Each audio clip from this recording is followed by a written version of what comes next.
Hello दोस्तों, स्वागत है आप सभी का हमारे चैनल यूपी एग्ज़ाम क्रेजर में। दोस्तों, आज के वीडियो में हम 14 अप्रैल से संबंधित उत्तर प्रदेश के सभी एग्जाम्स के लिए मोस्ट इंपॉर्टेंट करंट अफेयर्स के क्वेश्चन को डिस्कस करेंगे और हर एक क्वेश्चन से रिलेटेड आपको फैक्ट भी बताएंगे। इस वीडियो के अंत में आपसे एक क्वेश्चन पूछेंगे जिसका जवाब आप सभी को कमेंट बॉक्स में देना है। और अगर आपको इस वीडियो की PDF डाउनलोड करनी है तो इसकी PDF आप हमारे टेलीग्राम ग्रुप से डाउनलोड कर सकते हैं। टेलीग्राम ग्रुप की लिंक आपको वीडियो के डिस्क्रिप्शन में मिल जाएगी, तो सभी लोग टेलीग्राम को ज्वाइन करें। वहाँ पे आपको सारी PDF जो है वो एक साथ प्रोवाइड कराई जाती है। तो चलिए स्टार्ट करते हैं। तो दोस्तों, यूपी करंट अफेयर्स की लास्ट 6 मंथ की अगर आपको PDF ई बुक डाउनलोड करनी है तो इसकी लिंक वीडियो के डिस्क्रिप्शन में दी गई है, वहाँ से आप इस PDF ई बुक को डाउनलोड कर सकते हैं। ये जो PDF ई बुक होगी ये जुलाई 2022 से लेकर के दिसंबर 2022 तक की है। इसके अलावा अगर आपको जनवरी और फरवरी 2023 की PDF ई बुक डाउनलोड करनी है उत्तर प्रदेश करंट अफेयर्स की, तो इसकी लिंक भी आपको वीडियो के डिस्क्रिप्शन में मिल जाएगी। तो वहाँ से आप ये सभी जो PDF ई बुक हैं वो डाउनलोड कर पाएंगे। और अगर इसे डाउनलोड करने में कोई प्रॉब्लम होती है तो साइट पर आपको व्हाट्सएप नंबर और ईमेल दिया गया है जिस पर आप कॉन्टैक्ट कर सकते हैं। चलिए शुरू करते हैं। तो आज का सेशन शुरू करने से पहले हम कल के क्वेश्चंस का रिवीजन करेंगे। कल का पहला क्वेश्चन है, IPL इतिहास में सबसे तेज 6000 रन बनाने वाले बल्लेबाज कौन बन गए? तो ये बन गए हैं डेविड वार्नर। ऑप्शन नंबर यहाँ पे बी करेक्ट हो जाएगा। अगला है, IPL में सबसे तेज 100 विकेट लेने वाले भारतीय कौन बन गए हैं? ये बन गए हर्षल पटेल। अगला है, टाइम मैगजीन की सबसे प्रभावशाली लोगों की वार्षिक सूची में पहले स्थान पर कौन रहे? तो शाहरुख खान। अगला है, ट्रांसजेंडर समुदाय को किस राज्य सरकार ने हाल ही में OBC का दर्जा दिया है? तो अभी जो है मध्य प्रदेश सरकार ने जो ट्रांसजेंडर समुदाय है उसको OBC का दर्जा दे दिया है। अगला है, हाल ही में किसने बाघों की प्रजातियों को बचाने हेतु international big cats alliance launch किया है? तो प्रधानमंत्री नरेंद्र मोदी ने जो है इसको लॉन्च किया है। अगला है, हाल ही में किस राज्य सरकार ने निराश्रित बच्चों को आश्रय, शिक्षा और 4000 रुपये मासिक भत्ता देने के लिए एक विधेयक पारित किया है? तो यहाँ पे ऑप्शन नंबर करेक्ट हो जाएगा डी, हिमाचल प्रदेश सरकार ने। अगला है, ICC men's T20 international cricket में एम्पायर बनने वाली पहली महिला कौन बनी? तो ये बन गई हैं किम कॉटन। ऑप्शन नंबर यहाँ पे सी करेक्ट हो जाएगा। अगला है, किस पॉलिटिकल पार्टी को हाल ही में नेशनल पार्टी का दर्जा दिया गया है? तो अभी जो है आम आदमी पार्टी को जो है नेशनल पार्टी का दर्जा मिल गया है। अगला है, केंद्रीय गृह मंत्री अमित शाह ने हाल ही में किस प्रदेश में वाइब्रेंट विलेजेस प्रोग्राम लॉन्च किया है? तो ऑप्शन नंबर यहाँ पे डी करेक्ट हो जाएगा, अरुणाचल प्रदेश में। तो दोस्तों, ये थे कल के क्वेश्चंस जिसका हमने रिवीजन किया। अब हम शुरू करते हैं आज का सेशन। आज का पहला क्वेश्चन है, उत्तर प्रदेश के मुख्यमंत्री योगी आदित्यनाथ ने कहाँ 2 दिवसीय राष्ट्रीय जलवायु सम्मेलन 2023 का उद्घाटन किया? तो यहाँ पे ऑप्शन नंबर ए करेक्ट हो जाएगा, लखनऊ में। दोस्तों, उत्तर प्रदेश के जो CM हैं योगी आदित्यनाथ, उन्होंने 10 अप्रैल 2023 को लखनऊ में, ठीक है, कहाँ पे याद रखना है, लखनऊ में 2 दिवसीय राष्ट्रीय जलवायु सम्मेलन 2023 का उद्घाटन किया। 2 दिवसीय था ये, ठीक है। यूपी सरकार ने धीरे धीरे डीजल और पेट्रोल वाहनों को सड़क से हटाकर डीजल और पेट्रोल वाहनों के लिए स्क्रैपिंग नीति लागू की है, क्योंकि वैसे ही सरकार का जो उद्देश्य है वो क्या है कि डीजल और पेट्रोल से चलने वाले जो वाहन हैं इनको कम किया जाए। इनकी जगह पर इलेक्ट्रॉनिक जो व्हीकल हैं उनको लाया जाए, EV व्हीकल लाया जाए।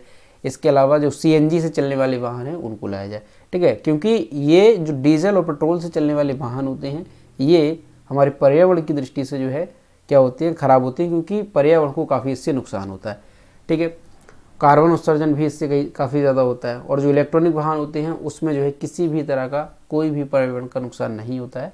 तो यही सरकार का उद्देश्य है। सम्मेलन में जलवायु परिवर्तन, वन और वन्यजीव संरक्षण और स्वच्छ ऊर्जा से संबंधित विभिन्न मुद्दों पर चर्चा की गई, क्योंकि ये हो चुका है 10 अप्रैल को ये सम्मेलन का उद्घाटन किया गया था और 2 दिवसीय था। तो इसको ध्यान रखेंगे आप, लखनऊ में ये किया गया था 2 दिवसीय राष्ट्रीय जलवायु सम्मेलन 2023। और दोस्तों, यहाँ पे लखनऊ से ध्यान रखेंगे कि लखनऊ का जो ODOP है, ODOP one district one product, वो क्या है, तो चिकनकारी एवं जरी जरदोजी, ये जो है क्या है, लखनऊ का वन डिस्ट्रिक्ट वन प्रोडक्ट है। अगला है, उत्तर प्रदेश सरकार ने जुलाई 2023 में एक दिन में कितने पौधे लगाने की घोषणा की है? तो अभी जो है उत्तर प्रदेश सरकार ने 35 करोड़ पौधे लगाने की घोषणा की है कि जुलाई 2023 में एक दिन में इतने पौधे लगाए जाएंगे। दोस्तों अभी उत्तर प्रदेश सरकार ने जो है 11 अप्रैल 2023 को, जुलाई 2023 में एक दिन में 35 करोड़ पौधे लगाने की घोषणा की है। ठीक है, ये नया रिकॉर्ड बनाया जाएगा। पिछली साल जुलाई 2022 में एक ही दिन में 25 करोड़ से अधिक पौधे लगाए गए थे। पिछले 6 सालों की अगर हम बात करें तो उत्तर प्रदेश सरकार ने 133 करोड़ यानी 1.33 बिलियन पौधे लगाए हैं। 133 करोड़ जो पौधे हैं वो यूपी सरकार जो है लगा चुकी है पिछले 6 सालों में। उत्तर प्रदेश का वन विभाग कार्यक्रम को लागू करने के लिए नोडल विभाग होगा। तो ये चीज़ यहाँ पे ध्यान रखेंगे कि इस बार जो उत्तर प्रदेश सरकार है उसने कितना लक्ष्य रखा है एक दिन में पौधे लगाने का। तो जुलाई 2023 में किसी एक दिन, अभी डेट यहाँ पे नहीं दी गई है, तो किसी एक दिन जो है 35 करोड़ पौधे लगाने की घोषणा की गई है। तो ये आप ध्यान रखेंगे यहाँ से। अगला है भारत की पहली सेमी हाई स्पीड क्षेत्रीय रेल सेवा रैपिड एक्स, ये दिल्ली और किस शहर के बीच चलाई जाएगी? तो दिल्ली से ये मेरठ के बीच चलाई जाएगी। ऑप्शन यहाँ पे सी करेक्ट हो जाएगा। दोस्तों राष्ट्रीय राजधानी क्षेत्रीय परिवहन निगम NCRTC तो 11 अप्रैल 2023 को ये घोषणा की है कि दिल्ली और हमारे यूपी के मेरठ के बीच रैपिड रेल को रैपिड एक्स कहा जाएगा। यानी ये जो रैपिड रेल सेवा शुरू की जाएगी इसको नाम क्या दिया गया है? इसको रैपिड एक्स नाम दिया गया है। हरी पत्ती का प्रतीक डीकार्बोनाइजेशन के लिए ब्रांड की प्रतिबद्धता का मुख्य आकर्षण है। ये 82 किलोमीटर लंबा होगा ये जो रूट होगा। ठीक है, ये जो रैपिड रेल रैपिड एक्स है, ये जो सेवा है ये 82 किलोमीटर लंबी होगी। और NCRTC यानी कि राष्ट्रीय राजधानी क्षेत्रीय परिवहन निगम 2025 तक पूरे दिल्ली गाजियाबाद मेरठ कॉरिडोर को जनता के लिए चालू कर देगा, क्योंकि अभी जो है इसका काम जो है वो स्टार्ट हुआ है और 2025 तक का लक्ष्य रखा गया है कि पूरा कर लिया जाएगा। अब दोस्तों ये जो रैपिड एक्स है ये देश की पहली रीजनल रेल सेवा है।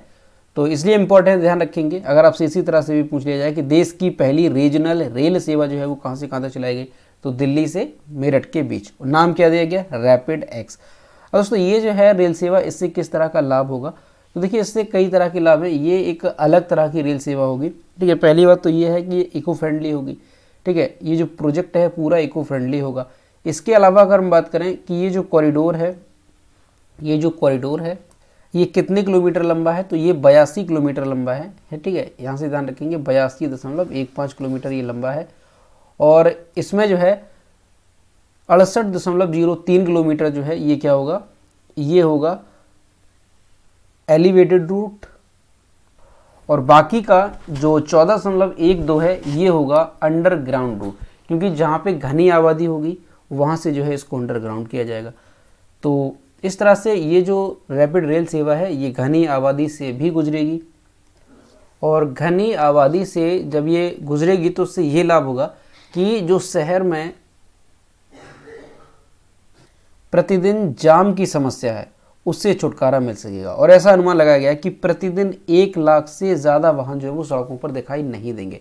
तो यही सब कारण हैं जिस वजह से इस रैपिड रेल को जो है शुरू किया जाएगा, और ये नाम इसको क्या दिया गया ध्यान रखेंगे? Rapid x. ठीक है, ये सारी बातें आप ध्यान रखेंगे। दिल्ली से मेरठ के बीच ये चलाई जाएगी। अगला है, हाल ही में किस राज्य की गोंड पेंटिंग को GI टैग दिया गया? तो अभी जो है मध्य प्रदेश की गोंड पेंटिंग को GI टैग दिया गया। यहाँ पे आप इसकी इमेज देख सकते हैं, इस तरह की पेंटिंग है। दोस्तों मध्य प्रदेश की जो प्रसिद्ध गोंड पेंटिंग है इसको 11 अप्रैल 2023 को GI टैग दिया गया। NRLM यानी राष्ट्रीय ग्रामीण आजीविका मिशन और NULM यानी राष्ट्रीय शहरी आजीविका मिशन। तो ये जो NRLM है और NULM है इसने पेंटिंग को सस्ते मॉडल में लाने का फैसला किया है। GI टैग क्या है? GI टैग ये सुनिश्चित करता है कि पंजीकृत अधिकृत यानी जिस भी उत्पाद को GI टैग दिया गया है तो उसके उपयोगकर्ताओं के अलावा किसी अन्य को लोकप्रिय उत्पाद के नाम का उपयोग करने की अनुमति नहीं है। यानी जिस भी क्षेत्र विशेष के लिए GI टैग दिया जाता है तो उसी क्षेत्र के जो लोग हैं वो उसका इस्तेमाल कर सकते हैं। ये GI टैग का होता है। ठीक, अभी आपको याद होगा यहाँ से कि GI टैग जो है कई सारे उत्पादों को दिया जा चुका है। तो बसोहली पेंटिंग को GI टैग दिया गया था, वो कहाँ से संबंधित है? तो याद रखेंगे वो जम्मू कश्मीर से संबंधित है बसोहली पेंटिंग। इसके अलावा लद्दाख से किस उत्पाद को GI टैग दिया गया? तो लद्दाख की जो लकड़ी की नक्काशी है वुड कार्विंग उसको GI टैग दिया गया। तो ये दोनों आप ध्यान रखेंगे, दोनों केंद्र शासित प्रदेश से है। जम्मू कश्मीर से बसोहली पेंटिंग को और लद्दाख से दिया गया है लकड़ी की नक्काशी को। और अभी मध्य प्रदेश की गोंड पेंटिंग को जीआई टैग दिया गया है। अगला है विश्व के सबसे आपराधिक देशों की रैंकिंग 2023 में भारत किस स्थान पर रहा। तो भारत जो है इसमें 77वें स्थान पर रहा। ऑप्शन नंबर यहाँ पे सी करेक्ट हो जाएगा। दोस्तों वर्ल्ड ऑफ स्टैटिस्टिक्स ने 12 अप्रैल 2023 को दुनिया के सबसे आपराधिक देशों की रैंकिंग साझा की है। इस सूची में वेनेजुएला को पहले स्थान पर रखा गया है। उसके बाद क्रमशः पपुआ न्यू गिनी, अफगानिस्तान, दक्षिण अफ्रीका और होंडुरास हैं। भारत की अगर हम बात करें तो भारत जो है इसमें 77वें स्थान पे था और अमेरिका इसमें 55वें स्थान पे है। यूनाइटेड किंगडम 65वें स्थान पे है। तुर्की, जर्मनी और जापान को क्रमशः 92वें, 100वें और 135वें स्थान पे रखा गया है। यानी ये जो रिपोर्ट है वो जारी की गई है सबसे आपराधिक देशों की रैंकिंग, यानी कि जहाँ पे अपराध ज़्यादा है। तो ये जो सूची है इसमें पहले स्थान पे वेनेजुएला को रखा गया और जो हमारा भारत है वो 77वें स्थान पे रहा। तो ये आपको ध्यान रखना है इंडिया की रैंकिंग, और जो पहले स्थान पे है वो है वेनेजुएला। ठीक है, यानी कि कहाँ पे अपराध ज़्यादा है उस तरह की रैंकिंग जारी की गई है। अगला, अंतर्राष्ट्रीय उड़ान सुरक्षा मानकों में कौन सा देश शीर्ष पर है। तो जो हमारा भारत है ये इस मानकों में शीर्ष पर आता है। ऑप्शन नंबर यहाँ पे डी करेक्ट होगा। भारत की अंतर्राष्ट्रीय विमानन सुरक्षा मूल्यांकन रेटिंग श्रेणी 1 में बनी रहेगी। संयुक्त राज्य अमेरिका के फेडरल एविएशन एडमिनिस्ट्रेशन द्वारा नागरिक उड्डयन महानिदेशालय का ऑडिट करने के बाद भारत को श्रेणी 1 का दर्जा मिला है। FAA यानी कि फेडरल एविएशन एडमिनिस्ट्रेशन ये निर्धारित करता है कि कोई देश सुरक्षा मानकों का अनुपालन करता है या नहीं करता है। तो कुल मिलाकर के जो भारत है वो इसमें जो है शीर्ष पर है अंतर्राष्ट्रीय विमानन सुरक्षा मूल्यांकन रेटिंग के हिसाब से। तो यहाँ से ध्यान रखेंगे अगर इस तरह से पूछा जाता है कि अंतर्राष्ट्रीय उड़ान सुरक्षा मानकों में कौन सा देश जो है वो शीर्ष पे है, तो हमारा जो भारत है वो शीर्ष पे आता है अंतर्राष्ट्रीय उड़ान सुरक्षा मानकों में। अगला है MRF जो एक कंपनी है ये दुनिया का कौन से नंबर का सबसे मजबूत टायर ब्रांड बना है। तो ये जो है दुनिया का दूसरा सबसे मजबूत टायर ब्रांड बन गया है। ऑप्शन नंबर यहाँ पे ये करेक्ट हो जाएगा। दोस्तों UK स्थित प्रमुख brand valuation consultancy brand finance की एक रिपोर्ट जारी की गई। ठीक है, कि जो MRF है एक कंपनी है, ये जो है लिमिटेड कंपनी दुनिया में दूसरे सबसे मजबूत टायर ब्रांड के रूप में उभरा है। MRF ने लगभग सभी मापदंडों में उच्च स्कोर किया और इसे दुनिया में सबसे तेजी से बढ़ते टायर ब्रांड के रूप में भी जाना जाता है। इसने ब्रांड की ताकत में 100 में से 83.2 स्कोर किया और इसे AAA ब्रांड रेटिंग दी गई है। तो ध्यान रखेंगे जो MRF कंपनी है जो कि टायर बनाती है, तो इसे जो है दुनिया का सबसे मजबूत टायर ब्रांड की सूची में दूसरे स्थान पर रखा गया है। और ये इंपॉर्टेंट इसलिए क्योंकि जो MRF कंपनी है ये एक भारतीय कंपनी है। ठीक है, इस तरह से अगर ये बात की जाएगी भारत में सबसे मजबूत टायर ब्रांड कौन सा है तब तो MRF हो जाएगा। तो ये ध्यान रखेंगे भारत में सबसे मजबूत है और दुनिया की अगर हम बात करें तो दूसरा सबसे मजबूत टायर ब्रांड ये बन गया है। ठीक, MRF की अगर हम बात करें कि इसकी जो स्थापना है वो कब हुई थी तो वो भी ध्यान रखेंगे 1946 में जो है इसकी स्थापना हुई थी MRF की। अगला है IPL में तीसरे सबसे तेज 3000 रन तक पहुंचने वाले खिलाड़ी कौन बने। तो ये बन गए हैं जोस बटलर। ऑप्शन नंबर यहाँ पे बी करेक्ट हो जाएगा। दोस्तों जोस बटलर जो है 12 अप्रैल 2023 को MA चिदम्बरम स्टेडियम में चेन्नई सुपर किंग्स के खिलाफ इंडियन प्रीमियर लीग यानी IPL में 3000 रन बनाने वाले तीसरे सबसे तेज खिलाड़ी बने। उन्होंने ये जो 3000 रन का आंकड़ा है वो 85वीं पारी में पूरा किया है। टूर्नामेंट में सबसे तेज 3000 रन बनाने वाले बल्लेबाज कौन है तो वो हैं क्रिस गेल, जिन्होंने सिर्फ 75 पारियों में ये काम किया है। यानी कि 3000 से ज़्यादा रन जो है क्रिस गेल ने 75 पारियों में पूरे किए थे। सूची में दूसरे स्थान पे KL राहुल हैं जो कि इस मुकाम तक पहुंचने के लिए 80 पारियां इन्होंने खेली हैं। तो कुल मिला के ध्यान रखेंगे कि जो IPL है इसमें 3000 रन बनाने वाले सबसे तेज खिलाड़ी कौन से हैं, क्रिस गेल जिन्होंने 75 पारियों में ये कारनामा किया। दूसरी अगर हम बात करें दूसरे खिलाड़ी कौन से हैं तो हैं KL राहुल जिन्होंने 80 पारियों में 3000 रन का जो आंकड़ा है IPL में पूरा किया। और अभी जो जोस बटलर हैं ये तीसरे ऐसे खिलाड़ी बन गए हैं जिन्होंने 3000 रन का आंकड़ा पारी किया है, जो आंकड़ा है वो पार किया है 85वीं पारी में। ठीक, तो ये ध्यान रखेंगे। अगला है जलियांवाला बाग हत्याकांड कब हुआ था तो 1919 में जो है जलियांवाला बाग हत्याकांड हुआ था। दोस्तों जलियांवाला जो बाग हत्याकांड दिवस है ये हर साल 13 अप्रैल को मनाया जाता है। क्यों? क्योंकि 13 अप्रैल 1919 को जलियांवाला बाग हत्याकांड हुआ था।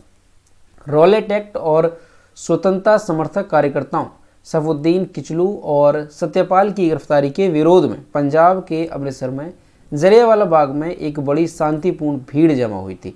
ठीक है, आप कह सकते हैं एक सभा हुई थी और उसी सभा पर जो है निहत्थे भारतीयों पर गोलियां चलाने का आदेश दिया गया था। ठीक है, जनरल डायर ने।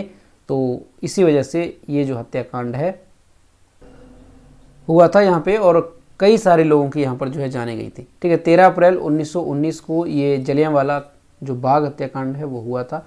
जो ब्रिटिश सैनिक थे उन्होंने जो निहत्थे भारतीय थे यहाँ पर जो है गोलियां यहाँ पे चलाई थी। तो ये चीज़ ध्यान रखेंगे कि जलियांवाला बाग हत्याकांड कब हुआ था, ये कई बार एग्जाम में पूछा जा चुका है। तो ध्यान रखेंगे आप 13 अप्रैल 1919 को ये हुआ था और दिवस कब मनाया जाता है, तो 13 अप्रैल को ही ये दिवस मनाया जाता है। अगला है 14 अप्रैल को निम्न में से किस महापुरुष की जयंती मनाई जाती है, तो डॉक्टर BR अम्बेडकर की जयंती मनाई जाती है। ऑप्शन नंबर यहाँ पे डी करेक्ट हो जाएगा। दोस्तों 14 अप्रैल को जो है हर साल डॉक्टर BR अम्बेडकर की जयंती के रूप में मनाया जाता है। इसे अम्बेडकर जयंती के नाम से जानते हैं और भीम जयंती के रूप में भी इसको जाना जाता है। जो डॉक्टर भीमराव अम्बेडकर थे इनका जन्म कब हुआ था, तो 14 अप्रैल 1891 को इनका जन्म हुआ था। वर्तमान में मध्य प्रदेश के महू में इनका जन्म हुआ था। ठीक है, जो महू है ये मध्य प्रदेश में पड़ता है प्रेजेंट टाइम में। तो मध्य प्रदेश के महू में इनका जन्म हुआ था 14 अप्रैल 1891 को और इनकी जो मृत्यु है वो 6 दिसंबर 1956 को हुई थी दिल्ली में। बाबा साहेब डॉक्टर भीमराव अम्बेडकर से ध्यान रखेंगे कि इन्हें भारत रत्न से सम्मानित किया गया था मरणोपरांत। तो 1990 में इनको जो है भारत रत्न दिया गया था, ये इंपॉर्टेंट है। इनसे संबंधित क्वेश्चन एक और पूछा जाता है कि जो प्रारूप समिति के हमारे संविधान में प्रारूप समिति के जो अध्यक्ष थे वो कौन थे, तो डॉक्टर BR अम्बेडकर जो है ये प्रारूप समिति के अध्यक्ष थे। ये इंपॉर्टेंट है, ध्यान रखेंगे। और इसके अलावा एक क्वेश्चन और पूछा जाता है कि डॉक्टर BR अम्बेडकर के अनुसार संविधान की आत्मा किस अनुच्छेद को कहा जाता है, तो अनुच्छेद 32 को जो है संविधान की आत्मा कहा जाता है डॉक्टर BR अम्बेडकर के अनुसार, क्योंकि 32 में क्या है, तो संवैधानिक उपचारों का अधिकार अनुच्छेद 32 में दिया गया है।